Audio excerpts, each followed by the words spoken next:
Hello student, आप सभी का study with Abhay YouTube channel में स्वागत है। मैं आशा नहीं विश्वास करता हूं कि आप लोग जहां पे होंगे मस्त होंगे और जबरदस्त होंगे। तो हम लोग चलते हैं अपने अध्याय पर। अगला अध्याय का नाम बताया था कि अगला चैप्टर स्टार्ट होगा हम लोग का कक्षा 6 अध्याय 5 प्रारंभिक आकारों को समझना। मतलब प्रारंभिक आकारों को समझना। अब आकारों के बारे में पढ़ने से पहले हमें हमारे पास कुछ वस्तुओं को मतलब कुछ क्या बोलते हैं रेखा गणित में पढ़ने में थोड़ा कुछ उपकरण का आवश्यकता होगा। जैसे कि एक हमारा स्केल होना चाहिए। स्केल के बाद एक हमारा लंबा प्रकार होना चाहिए, या उसे डिवाइडर भी कहते हैं। एक डिवाइडर भी होता है, डिवाइडर भी होना चाहिए। और एक स्केल होना चाहिए, एक रबड़ होना चाहिए, एक पेंसिल होना चाहिए, एक कटर होना चाहिए। ये सब सामग्री रहना चाहिए आपके पास।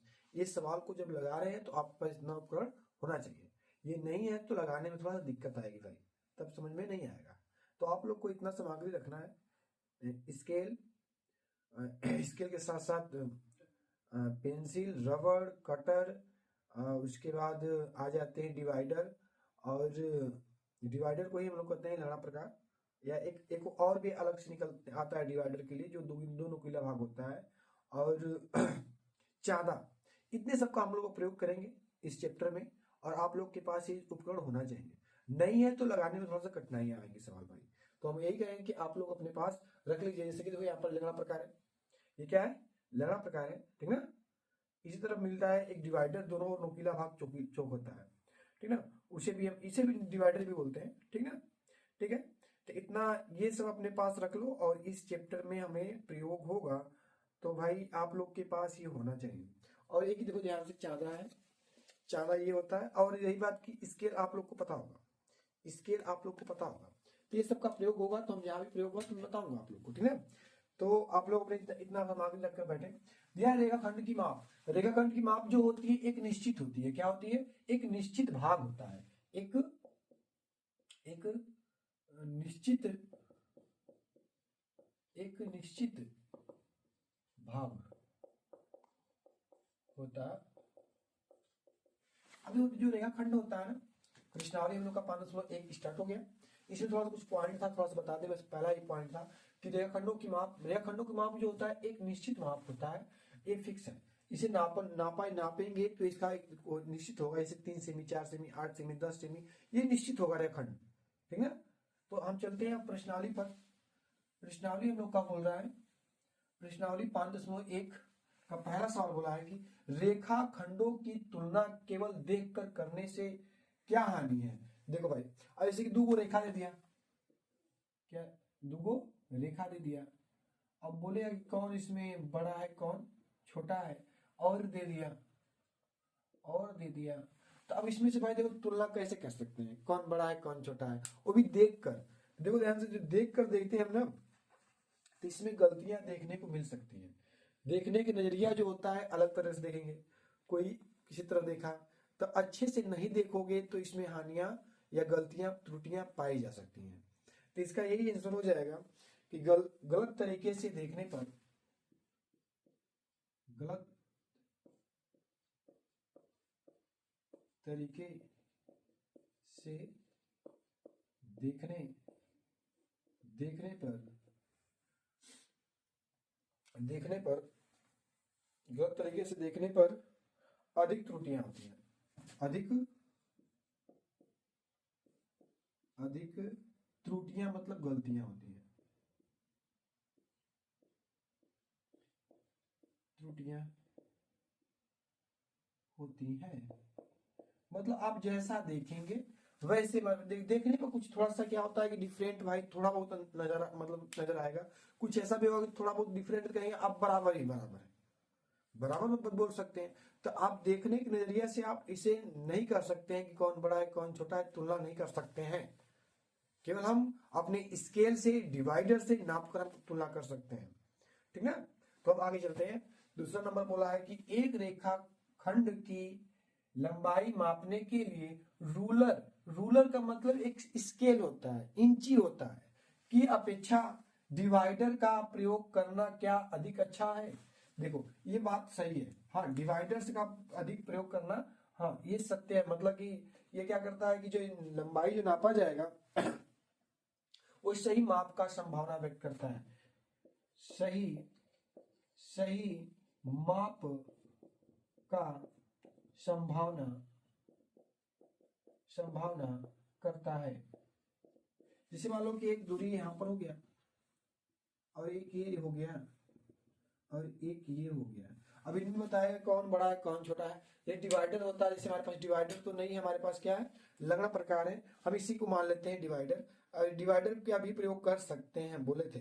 अब देखो क्या करेंगे हम, इसे अभी स्केल से भी नाप कर बोला है किसमें कि एक रेखाखंड की लंबाई मापने के लिए रूलर की अपेक्षा, मतलब जो इंची से नापते हैं उसकी अपेक्षा डिवाइडर का प्रयोग करना क्या अधिक अच्छा है। हाँ, सही मापन का संभव करता है। देखो दोनों को मतलब इनका तुलना कर सकता है ये कि हाँ ये बड़ा है कौन कौन छोटा। देखो ध्यान से, जैसे कि ये वाला हो गया खूब बड़ा जा रहा है भाई, देखो इतना बड़ा है। फिर ये देखो ये क्या हुआ है, इससे छोटा है। ये जो है इसका इसका तुलना करेंगे, इन दोनों का तुलना करूंगा मैं। तो यहाँ पर रख कर देखो, यहाँ पर रख कर देखो भाई, देखो यहाँ से यहाँ तक दूरी हो गया, इससे नापे हैं। लेकिन ये देखो इसका हम तुलना करेंगे तो क्या होगा, हाँ तो इससे भी हम तुलना कर सकते हैं कौन बड़ा है कौन छोटा है रेखाखंड। तो इससे और आसान होगा आप लोग को, इससे और करने में अच्छाइयाँ मतलब की होंगी। सही माप का संभावना करता है। इतना बात समझ गए होंगे। तो आगे हम बढ़ रहे हैं तीसरे सवाल पर। इतना आप लोग का हो गया होगा, तो आगे मैं बढ़ रहा हूँ। हाँ, लगाने से पहले आप लोग के पास ये सब उपकरण होना चाहिए। चलते हैं तीसरे नंबर सवाल पर हम लोग। तीसरा नंबर सवाल बोला है, तीसरा नंबर सवाल,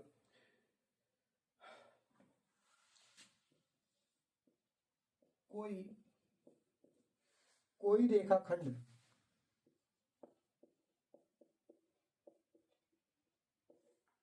ए बी खींचिए।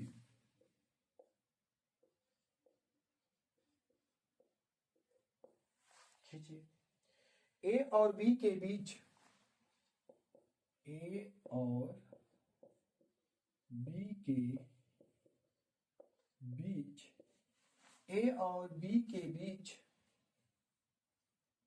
कोई बिंदु सी लीजिए। कोई बिंदु सी लीजिए।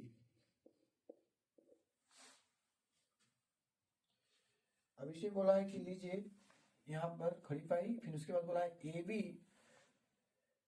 A B comma B C और ए सी, बी सी और ए सी की लंबाई मापिए। लंबाई लंबाई मापिए।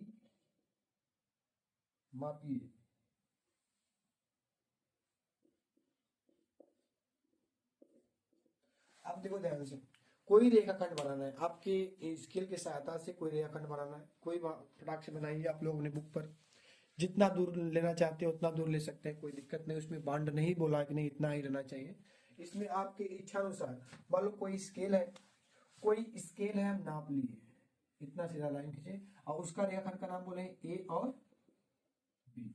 और यहाँ पर बोला है कि दोनों के बीच, ए और बी के बीच कोई बिंदु सी लीजिए। अब इन दोनों के बीच के खातिर में क्या करना पड़ेगा, देखो अपने जो लंबा प्रकार है, इस जो लंबाई नापे हैं आधा से अधिक दूरी, आधा से अधिक दूरी भर लो। आधा से अधिक दूरी भरकर एक बार इधर चाप काटेंगे, एक बार नीचे चाप काटेंगे। मतलब कि ऐसे कटेगा, कैसे कटेगा, ऐसे कटेगा। लंगड़े प्रकार से हम काटेंगे तो ऐसे कटेगा। आप लोग भी ऐसे काटना, फिर बी पर रखकर ऐसे, बी पर रखकर फिर काटना। जब बी पर रखकर काटेंगे इसी लाइन को तो ऐसे दिखाई देगा, क्रॉस बनेगा ऐसे। जब ऐसे बन जाएगा तो दोनों एक क्रॉस को आपस में मिलाएंगे, तो ये हम लोग का क्या मिलेगा, सी बिंदु होगा। ये फिक्स होता है कि जितना दूरी ये होगा उतना ही दूरी ये होगा। मतलब कि AC का जो दूरी होगा उतना ही BC का भी दूरी होगा, जब फिक्स होगा। आप स्केल से नापेंगे तो इतना ही दूरी मिलेगा। तो हमें इसमें बोला है कि AB कामा BC और AC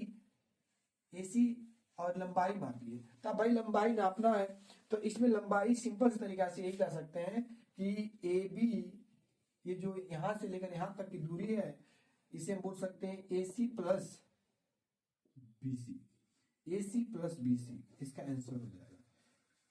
मतलब कि दोनों को, इन दोनों को जोड़ेंगे तो कितना मान आ जाएगा, ए बी आ जाएगा, कुल मान आ जाएगा। ठीक है, उतार लो या आप स्केल से भी नाप कर देख लेना, दोनों बराबर आ रहे हैं। ठीक है, इतना ही करना है। अगले प्रश्न चल रहे हैं। सेम ऐसा ही सवाल है लेकिन उसमें दे दिया है दूरी, उसमें दे दिया है दूरी।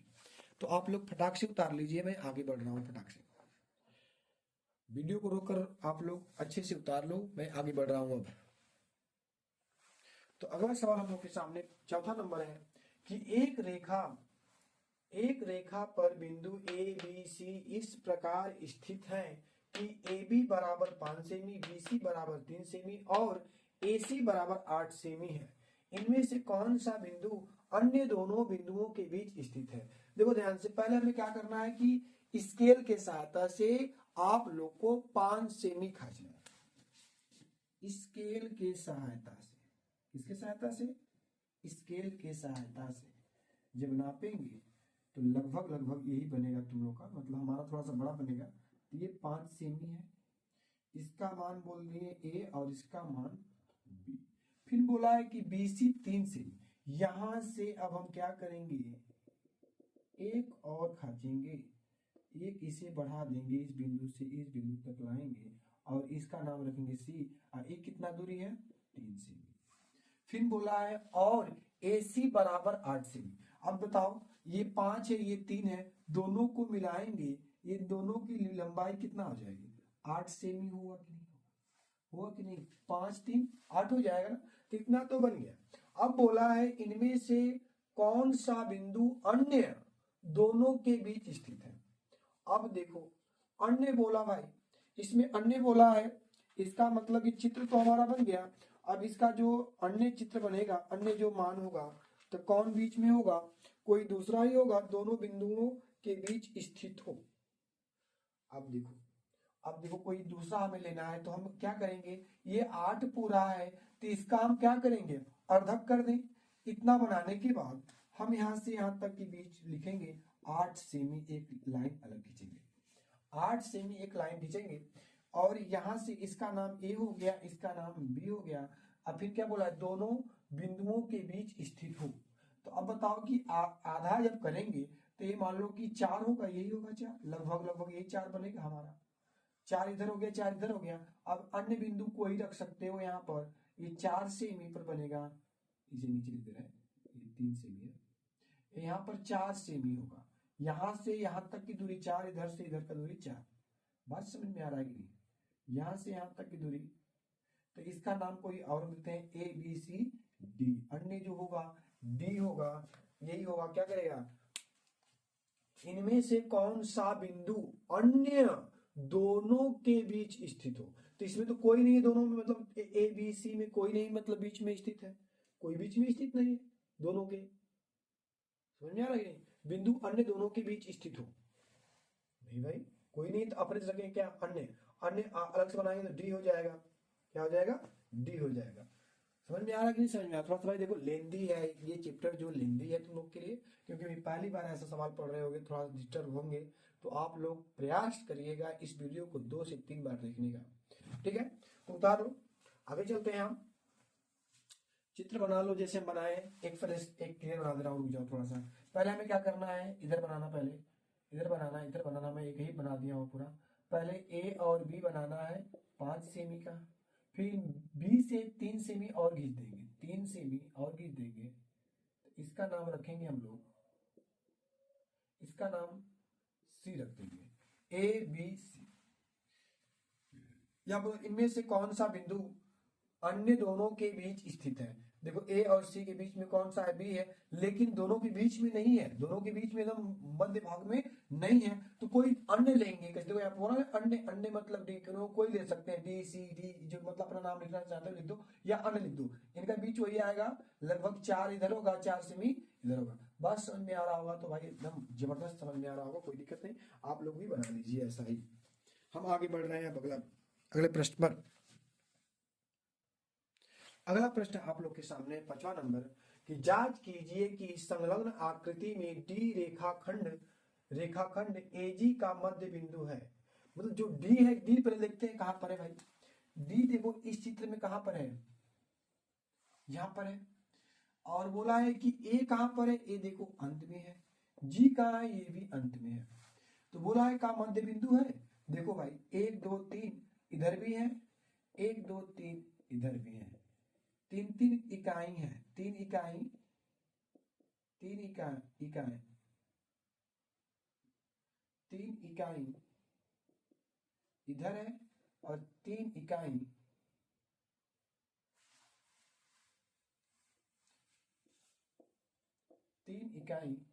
इस साइड भी है। मतलब कि दोनों 3 3 है और बीच में कौन है, डी है। हाँ तो एक बात सकते हैं, यहाँ पर क्या लिखा जी आंसर, हाँ हाँ डी जो है एजी के मध्य है। मतलब कह सकते हैं एजी का मध्य इकाई डी है।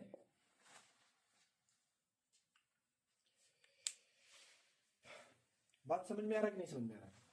आप लोग को समझ में आ रहा होगा। मतलब 3 इकाई इधर है, 3 इकाई इधर है। मतलब कह सकते हैं, ये भी कह सकते हैं कि ये कह सकते हैं कि ए डी बराबर जी डी हो सकता है। ये भी हो सकता है कि इतना बराबर इतना, इतना बराबर, दोनों आपस में बराबर है। तो ये क्या है, 3 इकाई इस साइड है, 3 इकाई बराबर 3 इकाई, ऐसे भी कर सकते हैं। अब जैसे आपका इच्छा हो, बस लिखना है। हाँ समझ गए होंगे, आसानी में विश्वास कर रहा हूँ। तो अगले प्रश्न में चलते हैं हम लोग। 6वां नंबर प्रश्न पर उतार लो पटाख से वीडियो को रोककर। अगले प्रश्न में चलते हैं हम लोग। अगला प्रश्न आप लोग के सामने है 6वां नंबर कि बी रेखाखंड AC का मध्य बिंदु है और सी रेखाखंड BD का मध्य बिंदु है, जहां A B C और D एक ही रेखा पर स्थित है। बताइए कि AB बराबर CD क्यों है। तो आपको क्या करना है, पहले एक लाइन खींचना है। आप कोई भी लिख लो, कोई भी। और इसमें क्या करना है, एक साइड लिखना है A, एक साइड लिखना है B, सॉरी बी नहीं, डी। लास्ट में क्या है, डी है। तो हमें क्या करना है, इसका अर्धक करना है। क्या करना है, अर्धक करना है। ऐसे डिवाइडर में बांटना है कि हमारा 4 रेखा इसमें बने। कितना रेखा बने, 4 रेखा। तो हम तो अर्धक पहले क्या करें हम, कि पहले कोई एक लेते हैं, कोई दूसरा लेंगे तभी हो पाएगा। नहीं, पहले हमें क्या बोला है तो उतना ही करें, फिर उसके बाद जोड़ेंगे। देखो यहाँ पर जैसे बोला ये बी रेखाखंड AC का मध्य बिंदु है, AC। तो यहाँ पर भाई देखो ध्यान से, यहाँ पर C रखो, A और C रख हो गया। इसका मध्य बिंदु बताएं कैसे करना है। हमें लगड़ा प्रकार लेना है, क्या लेना है, लगड़ा प्रकार। और लगड़े प्रकारों में यही करना है कि जितना ये दूरी है, इस दूरी का क्या करना है, आधा से अधिक दूरी लगड़ा प्रकार में भरकर एक चाप ऊपर काटो, एक चाप नीचे, इस साइड भी और इस साइड भी, दोनों तरफ हमें क्या करना है, चाप काटना है। किसकी सहायता से, लगड़ा प्रकार की सहायता से। जब हम चाप काटेंगे, एक साइड से काटेंगे। मान लो यहाँ पर हम रखकर लगड़ा प्रकार, जैसे यहाँ पर रखकर लगड़ा प्रकार को मैं ऊपर काटा, ऐसे ही नीचे काटना है। और इधर से मैं पकड़ा लगड़ा प्रकार को और ऐसे इधर काटा, और नीचे भी ऐसे कटेगा यहाँ पर रखकर। जैसे मतलब कि हमारा ऐसे प्रतीत बनेगा जब दोनों ओर काटेंगे। तो जब दोनों ओर काटेंगे तो इसे मिला देंगे, इसे हम मिला देंगे। यहाँ पर जो मिला है इसी को हम क्या कहेंगे, बी बिंदु। क्या कहेंगे, बी बिंदु। और यहाँ से ये क्या है, हमारा सी बिंदु है, और यहाँ पर ई बिंदु।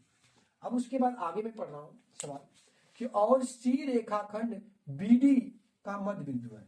अब देखो यहाँ पर हम क्या करेंगे, अब अपने लगड़ा प्रकार में दूरी यहाँ से भर लो, यहाँ से लगड़ा प्रकार की दूरी भर लो, जितना रहेगा यहाँ से भर लोगे अपने लगड़ा प्रकार में दूरी। थोड़ा सा हमारा लगड़ा प्रकार भाई छोटा पड़ जा रहा है, तो हम नहीं बना पा रहे हैं, प्रयास कर रहा हूँ धीरे धीरे। ठीक है, देखो यहाँ पर ये हमारा लगड़ा प्रकार दूरी हो गया, तो इधर भी कर देंगे, यहाँ पर कोई बिंदु लगा देंगे। और जो बिंदु लगाएंगे यहाँ पर, इधर कोई बिंदु लगाएंगे, यहाँ पर बिंदु लगाएंगे, तो इसका नाम रख देंगे क्या, हम डी रख देंगे। क्या रख देंगे, डी रख देंगे। क्या रख देंगे, डी रख देंगे। इतना बात समझ में आया होगा, किसी को दिक्कत नहीं होगा। तो हम क्या करेंगे, स्केल के सहायता से हम इस बिंदु पर ला देंगे, इस बिंदु पर हम ला देंगे। तो हमारा ये डी बिंदु मिल गया, ए बी सी डी। और बोला यहाँ पर है, यहाँ पर बोला है कि ए बी बराबर सी डी। देखो यहां से लेकर यहां तक की जो दूरी होगा वही दूरी यहां से यहां तक की दूरी होगा। मान लो जैसे कि हमारा ये 4 सेमी है, कितना है 4 सेमी, यहां से यहां तक भी 4 सेमी और यहां से यहां तक भी 4 सेमी, मतलब एक मान लिए हैं, इसमें है नहीं, मान लिए हैं। तो देखो अब बताओ, इसमें बोला है कि ए और बी, ए और बी यहां से लेकर यहां तक की दूरी, और सी और डी, सी और डी क्या आपस में बराबर है बराबर। तो क्यों बराबर है, क्योंकि दोनों को हम स्केल से नापते हैं तो दोनों आपस में बराबर होते हैं। 4 बराबर 4 सेमी, मतलब नापे हैं तो माने जो है, क्योंकि इसका मान 4 है, इसका भी मान 4 ही होगा, क्योंकि दोनों मतलब कि बराबर भागों में बटे हैं, इसलिए ये दोनों क्या होंगे, बराबर होंगे। इतना ही बात करना है। क्यों है तो इसमें लिख दो कि दोनों दोनों दोनों बिंदु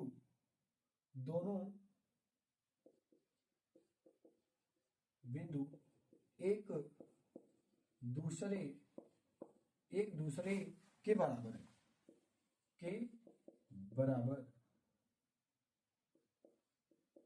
बराबर है। चित्र के द्वारा